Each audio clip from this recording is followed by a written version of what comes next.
right, y'all. Well, let's go ahead and kick this off.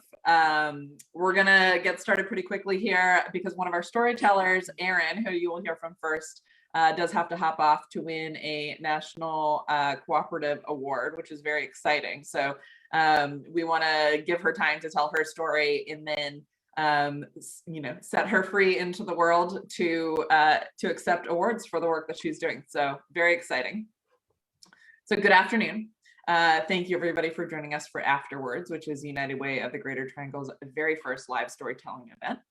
For those of you who are new here, United Way of the Greater Triangle has the bold mission to eradicate poverty and increase social mobility through the power of partnerships. And with that mission, we serve a 4-county region of Wake, Durham, Orange, and Johnston County. For 133 years, which is how long the United Way brand has been around, United Ways across the country have served those crushed under the weight of impoverished environments. And that service has traditionally looked, felt, and sounded like charity.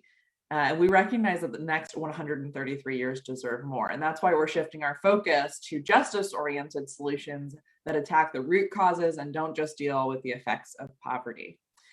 It's one thing to know this needs to happen, but it's another thing to shift the community narrative so that solutions best identified to support community change don't face the roadblocks that can prevent that change from happening. And that is where storytelling comes in, which is I'm very excited about as somebody who's very passionate about stories, who loves hearing the ways that we are all connected, both from an emotional and spiritual and physical level. Our communities are defined by these connected stories because they highlight our shared feelings and experiences, they emphasize our triumphs and fears, and they mobilize us to create a greater good. But after all the words have been said, it's truly the people behind them that remain. And so today's theme, the theme of today's stories is food justice. So I'll introduce you to why these leaders are here and why they are equipped to talk about food justice in a second.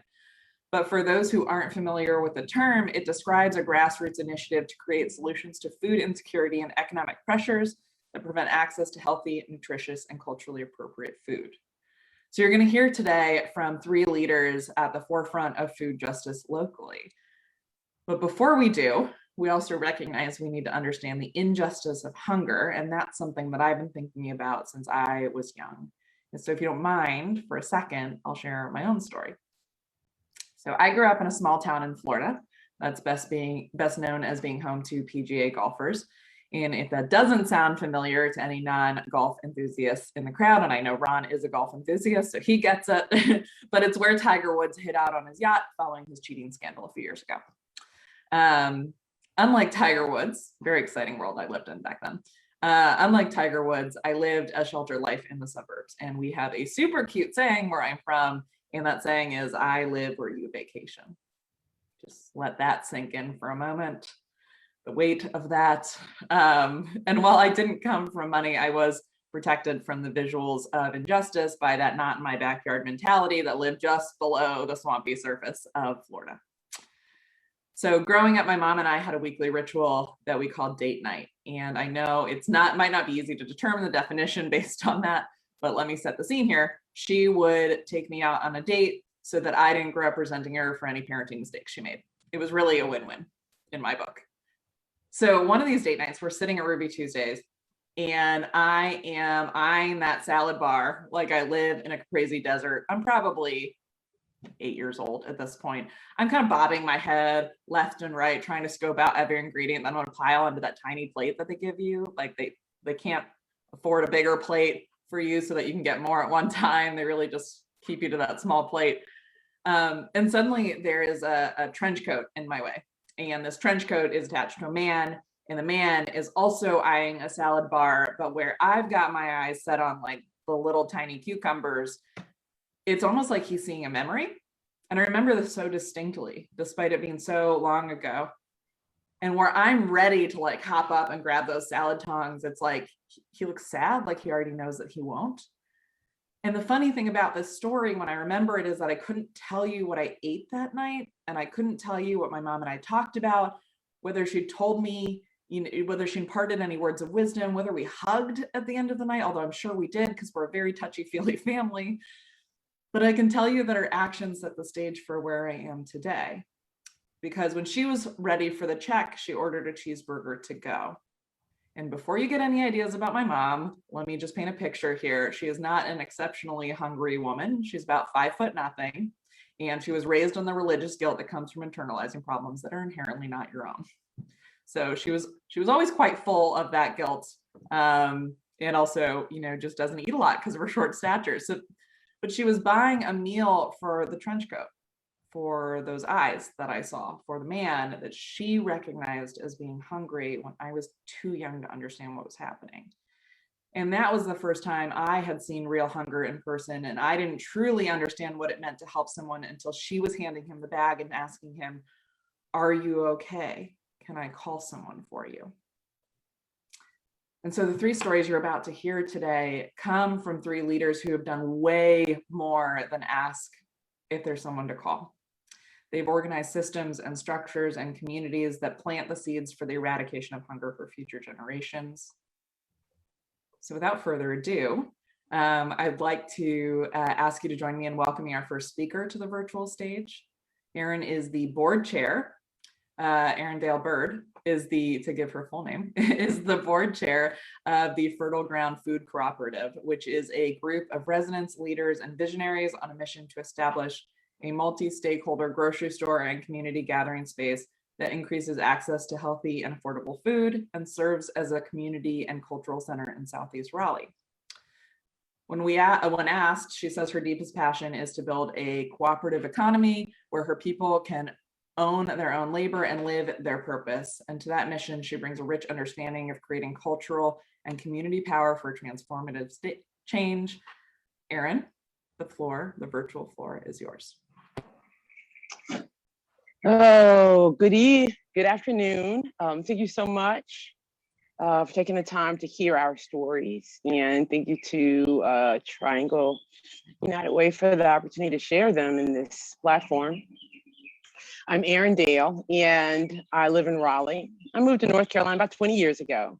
And I moved here really trying to find my way as a young parent and a young adult, and I landed in the social justice movement. I got a job. I remember the interview. It was downtown on Hargett Street.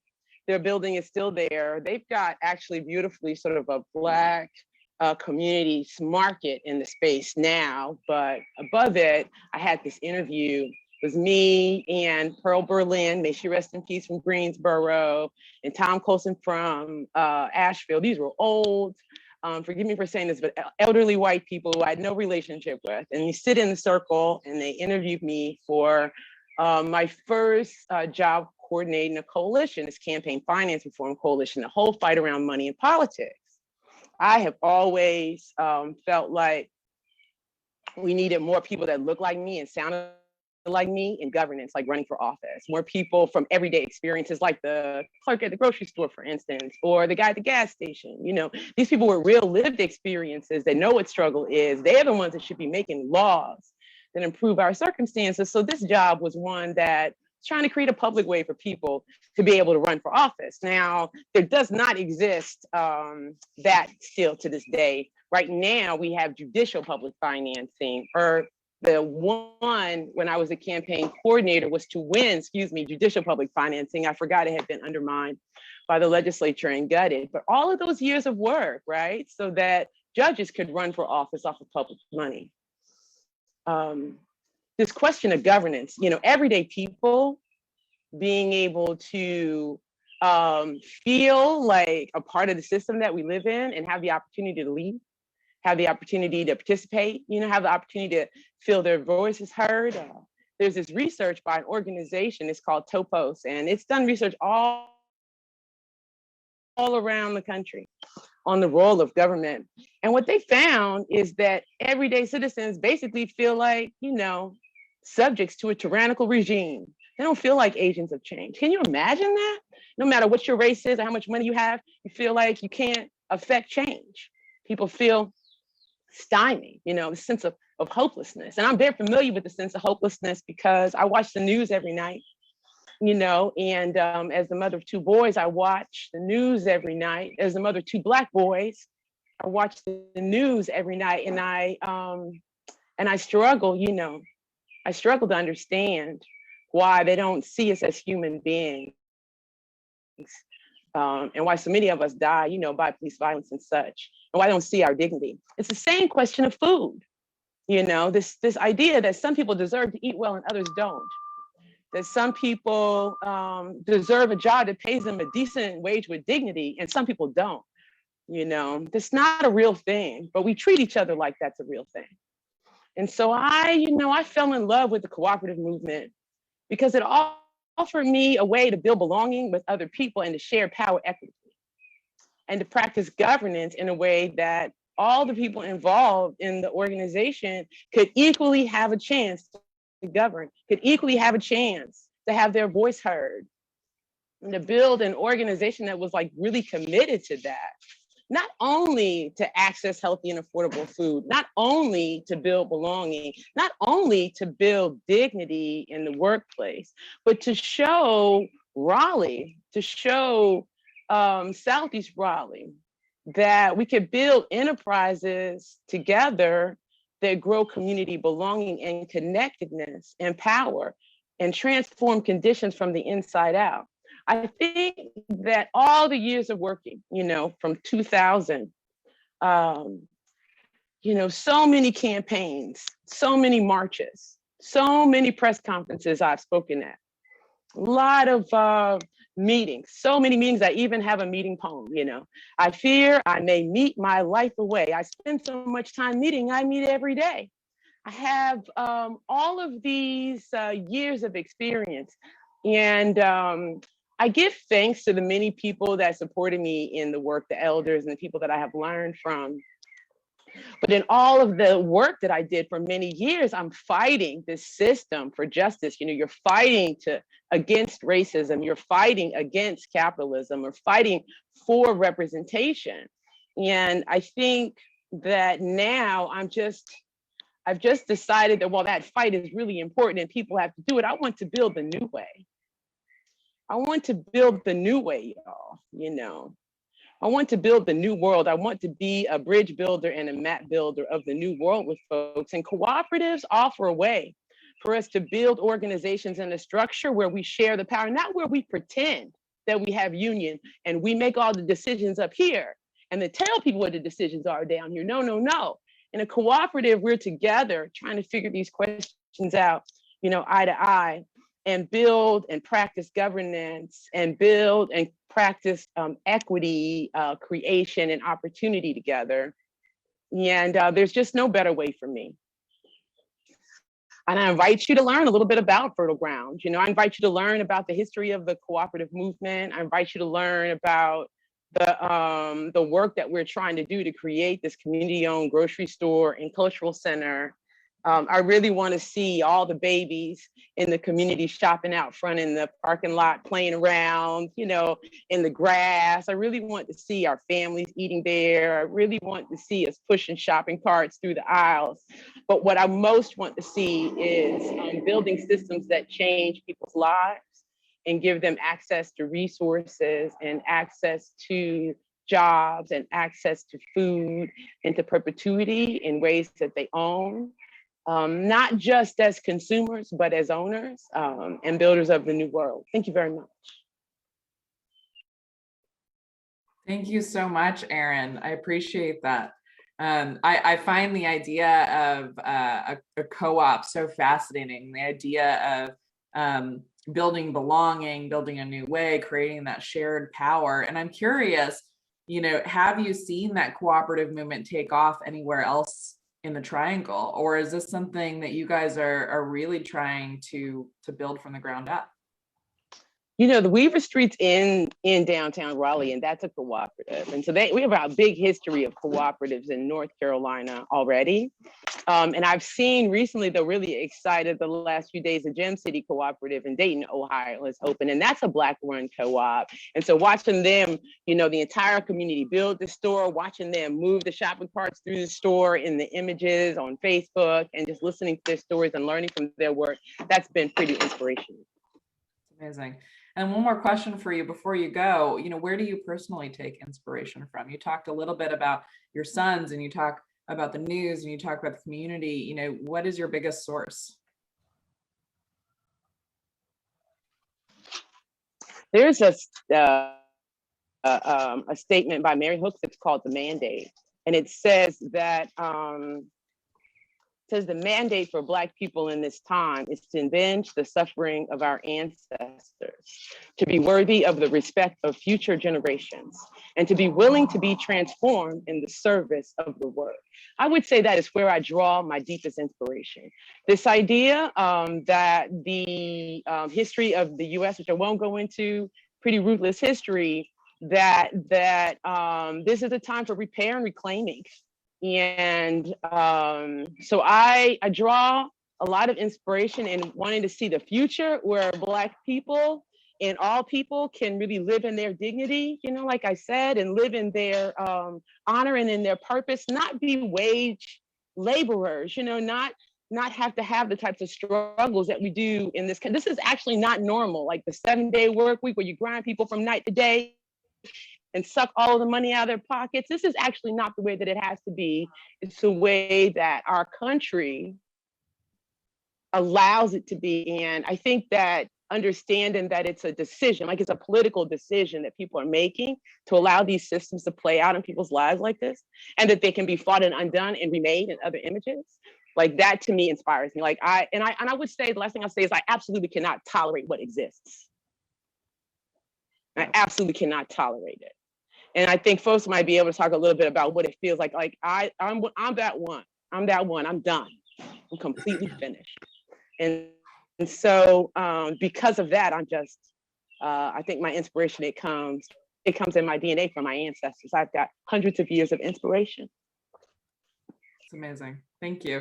And then where can people go to learn more about Fertile Ground Food Co-op and the work that you're doing? Yeah, please join us. Actually, if you go to our website, www.fertileground.coop, we've got a volunteer training this weekend. So folks can actually sign up in there every month.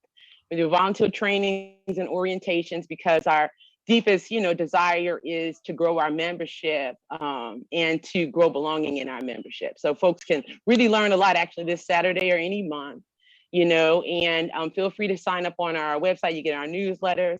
Also, so grateful, we're at the Black Farmers Market on the 4th Sunday, and you'll hear a little bit more about that in a minute. And, in terms of our relationships with each other, so you can come see us live and come see some of the community work live. And we're really, really grateful for all of the partners, that support our work. Thank you so much. Thank you, Erin. Congratulations again on your national award. Thank you for joining us. And we'll see you soon.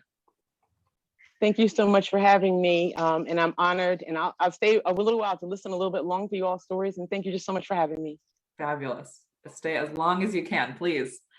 So our next storyteller is Ron Pringle, who you'll see on the screen here. Ron Pringle is a veteran of both the Air Force and the food insecurity field, having served over 20 years at food banks in the Southeastern region before being named president and CEO of Interfaith Food Shuttle in May 2020, which I don't think I have to remind any of you that this was during the height of the COVID-19 pandemic. So I think that alone speaks to his leadership, the fact that Interfaith has done so many amazing things throughout the pandemic to support the community, and that the leader at their helm started at the height of it. So please join me in welcoming Ron to the virtual stage. Ron, the floor is yours. Thank you so much, Devin, and thank you for inviting me to be a part of this wonderful experience and sharing stories that are personable to us, and giving us an opportunity to talk about what drives us and why we are doing what we're doing. And so whenever I have an opportunity and I do a talk, and I educate people on food insecurity and how it impacts individuals' lives and the work that we're doing to mitigate that and address the root causes of hunger. At the end of that, people often ask, well, where did this passion come from? Like, how did you get started in this? And, what drives you to do this type of work? And I'll tell you that now. And I've always wanted to be an Air Force pilot since I was 7. That was my goal, my dream. That was my drive in life, was to be an Air Force pilot. And growing up, I had that opportunity to hope and to dream and to be that. And then at age 12, my mother passed away. And so my father, who was, just 37 at the time, found himself with losing both two incomes to a single income, 4 kids to raise, alone. And that single income then became a no income for our family because of the mental, emotional toll it took on him and losing his wife after 15 years and 4 kids. One of the great things were we lived right next door to my grandparents. And so my grandmother knew of this place called the Food Trust or the Food Bank.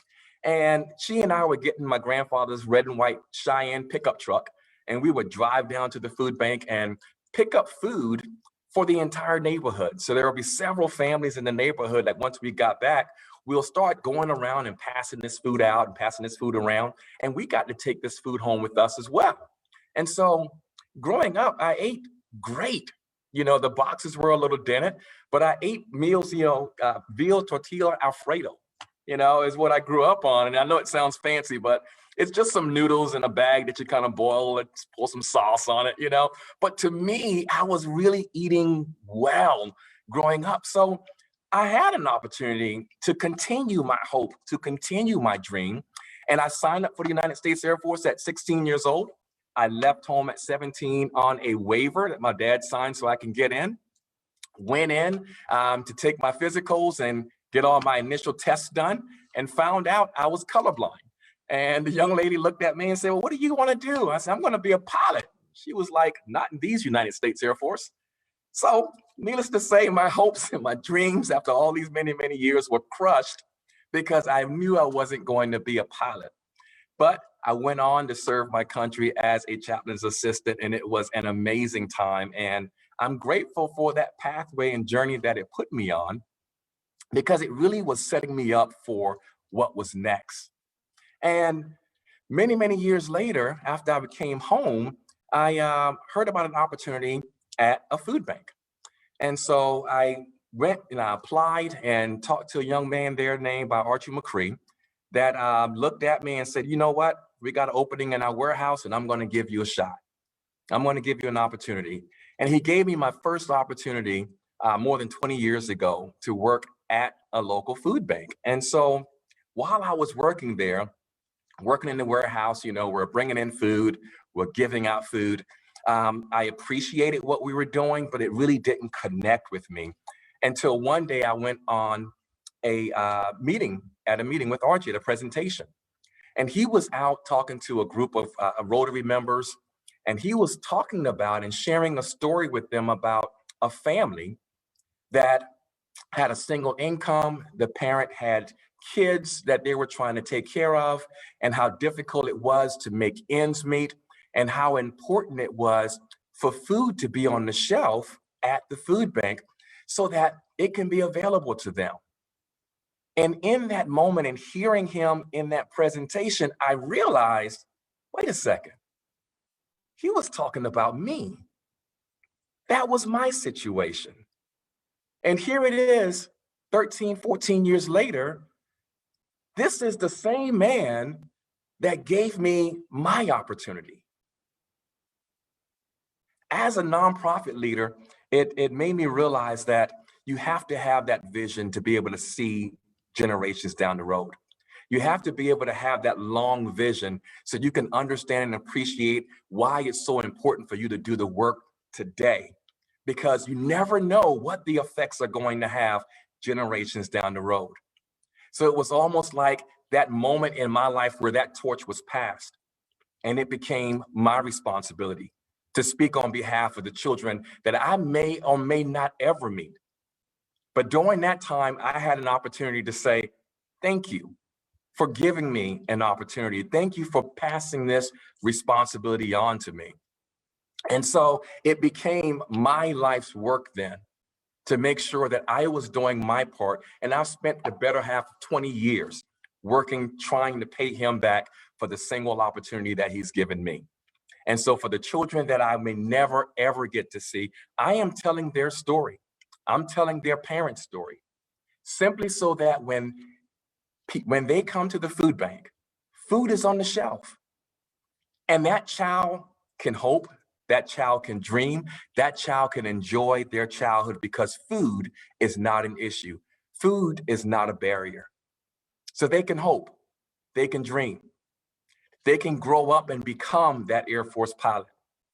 They can grow up and become that nonprofit leader. They can grow up and become that change maker that continues this work within our local community. And so I have been honored to serve thus far here in the Raleigh area, and I'm looking for many, many more years of service to this community. So thank you so much for having me. I am always so inspired by you. And for everybody listening today, what I love about Ron is Ron, how you're able to find the silver lining in everything. But B, he's an incredible storyteller. And so when we were going through this event and what story he wanted to tell, he told us something that was entirely different, that was equally as inspiring. And then he comes out with this story from the heart, and I'm just like taken aback. Thank you so much for sharing that. You know, I'm so inspired by the experience that you had and how that led you to where you are today. And so I wanted to know, what words of advice do you have for today's generation who might be trying to navigate food insecurity? And also, what advice do you have for people who aren't having to navigate food insecurity but want to contribute to these dreams that you and the other storytellers here have today? Yeah, what I would say is if you find yourself and you're in that situation, if you know of someone in a situation to whereas they are needing assistance, you know, people don't walk around with a sign on their forehead saying, hey, I don't have any food in my refrigerator. You know, food insecurity is not having consistent access to healthy, nutritious foods. There are so many families that are one disaster away from going hungry. You know, it can be the single mom who had a tire that blew out on her car unexpectedly. So now that's the grocery bill that's going to fix that car, fix that tire. Food insecurity sits in the cubicle next to us. Food insecurity passes us in the hallways at the places that we work, you know, and so being an advocate, making people aware of those resources that are available to them is really where it starts. Needing food is not the problem. It's the result of a problem. You know, Erin talked about earlier about the economic impact that affects so many individuals and keep them in that space of poverty. Organizations like the Interfaith Food Shuttle works tirelessly to assist individuals and put them on a pathway to self-sufficiency. So, I mean, you can visit our website at foodshuttle.org to learn more about how you can get involved. You can donate your time, your talent, or your treasure. You know, it's more than just the financial resources that keeps this, make those dreams happen. It's more than just the time that you give and volunteering that make those resources happen. A lot of it as well is just being an advocate and telling the story, telling the truth, and not only about the problems of, but the solutions to domestic hunger. Thank you so much for that. And for those of you who have not spent time with Interfaith Food Shuttle before, they've got an incredible array of areas where you can participate, everything from a community farm to, you know, food bank to, you know, I believe you guys teach cooking classes as well. Absolutely. Or at least you did before the pandemic. So thank you so much for that. I appreciate it. So yes, thank you for sharing your story. We're going to move on to our final storyteller of the afternoon. And last but certainly not least is Moses Ochola. He is a Durham native, an entrepreneur, and a creative strategist whose love for food as well as this region runs deep. And for the past 14 years, he's owned and operated a Kenyan restaurant as well as an event space. His love for creativity and community engagement led him to co-found the annual community festival that you all might recognize called Black August in the Park, as well as a bi-monthly Black Farmers Market in Southeast Raleigh. So please welcome Moses to the stage. Moses, the floor is yours. Thank you. Thank you very much. Thank you, Triangle United Way, for having this. It's a pleasure and honor to be here and to be invited to speak. So I want to say, so I'm telling this story because I lost a bet. And I lost a bet with my co-founder, Janelle, after getting a lovely email, which we were honored to have with United Way to tell a story. Janelle came to me and said that this would be a perfect opportunity, Moses, for you to tell your story and to tell the story of Black Farmers Market. And I humbly refused and said, you should tell the story, Janelle. And we go back and forth, arguing who should tell the story until she puts me in a headlock and probably wrestles me to the floor. I tap out, I agree, and that is how I lost the bet. That is not all the way true, but the true part of the story, which I think is really important to preface to my actual real story that's actually true, is that as co-founders, I think we oftentimes do everything we can to make sure that we don't get in front of our mission and that we put the community and our Black farmers that we work with first. And oftentimes that leads to us not telling our story nearly as enough or as much as people often want to hear or curious about. And so hopefully today I can put some questions to rest around how we started the Black Farmers Market. Now, I wish I could say that my friends came together, my 5 friends came together and had this ingenious plan of how we were going to stop food injustice, but it was much more coincidental than that. It did start off with Black August in the Park, which led to the Black Market. But when we did the Black Market, honestly, our goal was simply to circulate the Black dollar to support Black businesses. It wasn't until Janelle's father, who had a long relationship with Mr. Mark, who's a farmer at the Black Farmers Market, came and said, why don't you sell these Black produce to Black folks? And we were like, that's an idea, let's try it. And so before our Black Market in 2018, we had the inaugural Black Farmers Market, and it was a success. And we continued to grow the market by having it twice a year up until 2020. Now, at the same time, these farmers were contacting us, relentlessly trying to get us to meet with them. They wanted us to do more. As co-founders of 3 other organizations, as well as full-time jobs, and doing this out of labor of love, we were really hesitant and kept on putting them off. But I think in February, Janelle accepted an invitation with Mr. Stanley, and he invited her to the farm, and it was, I'm sure, a very scenic experience, a retro farm, a couple of young men, probably a couple of beers, maybe not, drinking and talking trash. And they opened up to Janelle and told her their stories. And these stories were stories of inequities that they face as Black farmers in the system. Stories of how they struggle with other farmers markets because these white farmers aren't able to grow the same produce that they can based on the lessons and heritage and legacies that they've picked over generations. And they said that this farmers market that we had started off of a whim, off of just a small idea, has the possibility to change their lives in a very serious way. And so their encouragement was infectious, and Janelle was infected by that encouragement and came to the team and affected us with that encouragement. And we began planning, figuring out how we can, with our several jobs, figure out how we can do this more often. Now, at the same time, COVID had just come in, and grocery stores started looking like the Wild West. Like, guys, were fighting for toiletries. The meat aisle was empty. And, we were here sitting thinking, well, we know farmers that have food. Why isn't this food getting into the grocery stores? And so we became serious about changing the Black Farmers Market from a biannual event to having it every month.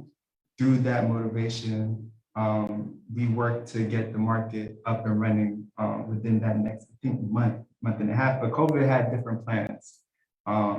Whether it was the restrictions of how we had to change our market completely to make it safe for the community, venues being skittish about having us and not getting back to us in terms of hosting us for the event, figuring out how to get money in order to get things like porta potties, sinks. We had to figure all these things out, but surely we did. And after pushing the market back 3 times because of COVID, on June 14, 2020, we finally had the first monthly Black Farmers Market.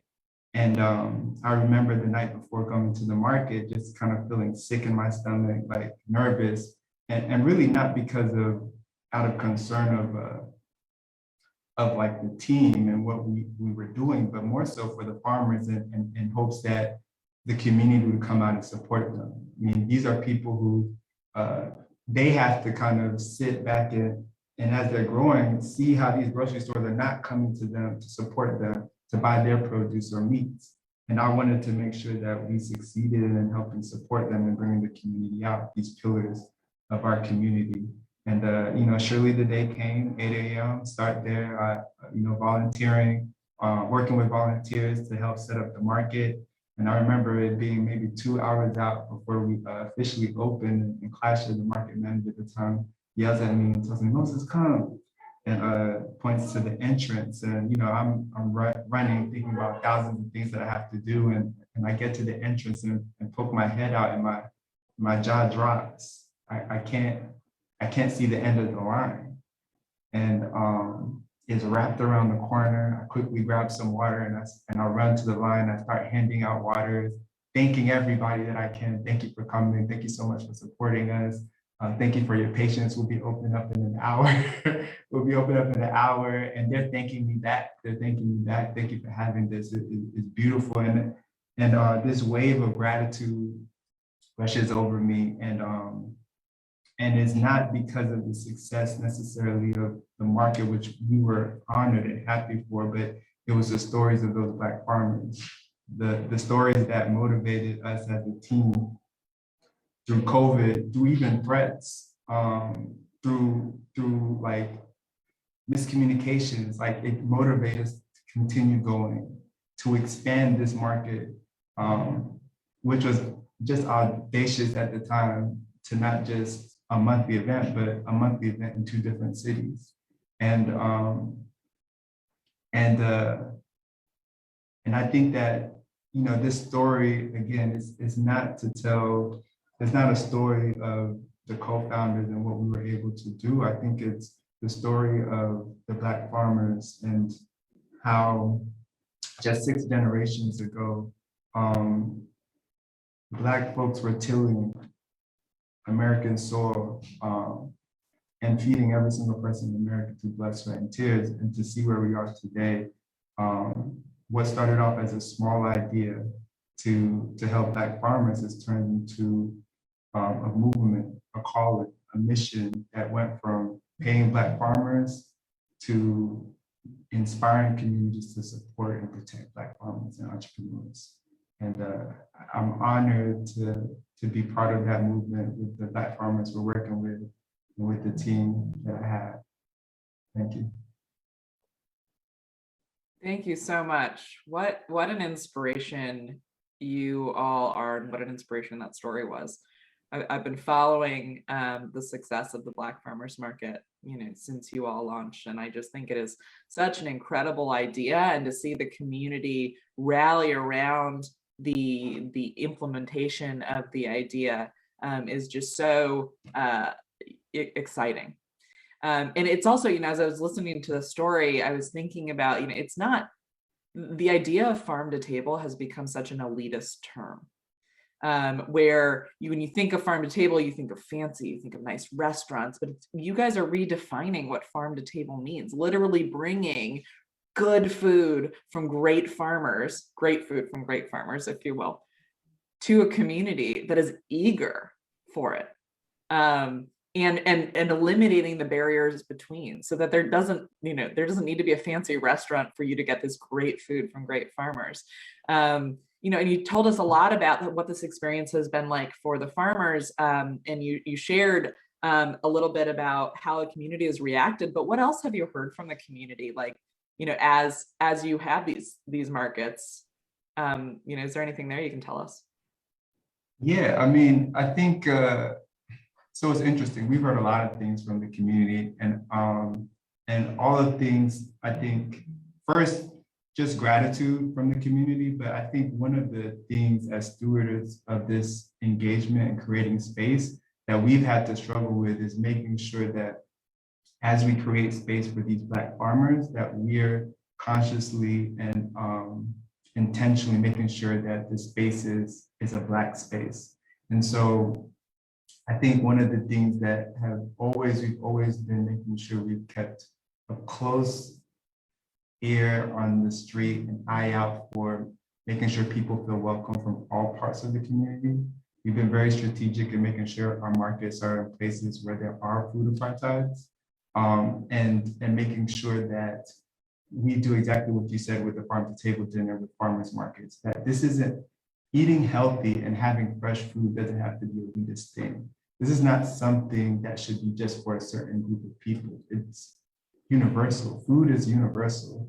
And our hope is that by curating a space and creating that space, that we are making that a possibility for all of us, specifically Black, but all of us, no matter how much money you make. Absolutely. And then I know when we were talking, you mentioned that one of your youngest vendors is an inspiration to you. And I was wondering if you could tell us a little bit about her, I think. Yeah, our youngest vendor is 17 years old. And I think OMG Lemonade, oh my God, it's good. And I think one of the things that, well, at least for me, I'm going to speak for myself, has been inspirational to me has been the hustle that and the support that she's put into not just being a vendor, but supporting us in our mission, and seeing her grow from when we started, and her sales just going up, her business. She's just becoming a business, and I'm not going to give. I think we should take very little credit for it. I think that obviously it just shows to you give people a platform that the sky is the limit, and OMG Lemonade is a testament to that. Amazing. Thank you so much. So before we close out, can you tell everybody when is the next market? Where can they learn more about Black Farmers Market, and where can they find you guys? Yeah, thank you for this plug. Yeah. So our next farmers market is this Sunday in Durham at the Golden Belt campus. We are in Raleigh next week in YMCA. Every month, second Sundays in Durham, fourth Sundays in Raleigh.